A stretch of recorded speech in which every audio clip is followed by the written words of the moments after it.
Welcome back to the program, and now to some of your stories in brief. We begin with the Delta State Governor, Ifeanyi Okowa, has called on the people of the state to embrace peace, partner with the government, and honor God in all their ways. Governor Okowa was speaking at the Thanksgiving session organized after his inauguration as the helmsman of Delta State for a second term in office. Elsewhere, the Ekiti State Governor and Chairman of the Nigeria Governors Forum, Dr. Kayode Fayemi, says he is pleased with the developments in Nigeria in 20 years of unbroken democracy. While not seeing Nigeria to have attained the best of heights, he believes the progress being made is significant and that we are open to improvement. He says his roles and journey from the unpleasant military days through the emergence of sustainable democracy puts him in a better position to appreciate the value of democracy and work to deepen it.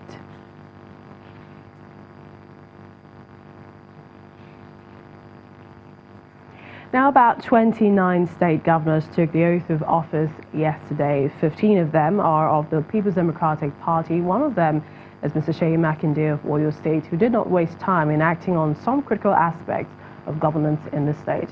The governor, in a brief statement through his chief of staff, Mr. B.C. Ilaka, ordered that all local government authorities, local council development authorities, be dissolved with immediate effect. The statement went further to say that all local government chairmen are to hand over to their heads of local government administration or the most senior directors in their local government areas and councils, and also that all boards, parastatals and corporations be dissolved, placing an embargo on all local and state government accounts until further directives. In the meantime, the Association of Local Government Administrators in Oyo State, ALGON, they've been reacting to that order by the governor. The association, in a swift reaction, says, quote, "To say the least is unconstitutional, unwise, unexpected, too hasty for a new government that is yet to find its feet," end of quote. In a press statement signed by the ALGON chairman, Prince Abbas Ali Shinloye, it says that ALGON Oyo rejects this unconstitutional act of Mr. Governor, and it is illegal and a contempt of the subsisting court injunction against any dissolution of the council as ordered by Justice A.A. Aderemi of the High Court 2, Ibadan, Oyo State on the 6th of May 2019. End of quote. The organization has asked the members to the respective councils to remain calm and peaceful, promising to seek all democratic and constitutional means to correct what they term as an illegal act, adding that all will be appropriately updated as events unfold. Nigeria has entered into another dispensation, and this is with the swearing in of the president for a second term, but the challenges confronting the nation appear to be mounting. Now, analysts believe the president and the political leadership need to act fast on some of the nation's challenges, and some believe the way out is restructuring or true federalism. As we continue talking about the special focus on the nation's journey, and this is also the run-up to June the 12th. Let's take a look at this report by our political correspondent, Shehu Okinbaloye. Nigeria must restructure its present governance architecture. This is time to renegotiate Nigeria. We need to unbundle the federal government. Those are the usual sound bites that you hear on your television and have been on for several decades. A people of almost 400 tribes and hundreds of ethnic nationalities, numerous languages and dialects, the nation's diversity is enormous. The need for all to sit down at a table has been raised in several conferences held, some leading to constitutional reviews, while some simply are documented and perhaps forgotten in some shelves gathering dust. The last one was a confab of 2014, and of course, some of the major issues confronting the nation are brought to the front burner. Issues of state police, local government administration, devolution of power, state curation, revenue sharing, fiscal federalism, and so many things came up. True federalism is necessary at this juncture of our political and democratic evolution. It appears Nigeria's problem is neither that of conferences nor good recommendations. Why has the many suggestions not implemented? So what exactly is the problem? Is it legal or political?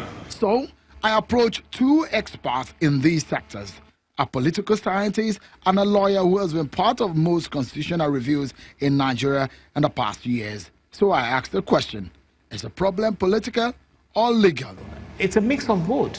Legal because it will be difficult to achieve restructuring within the present legal arrangements of the country. Political because there is so much advantage people have in not allowing for restructuring. There's been some commitment from politicians on restructuring in Nigeria, but it appears when they get into power, it becomes a secondary agenda.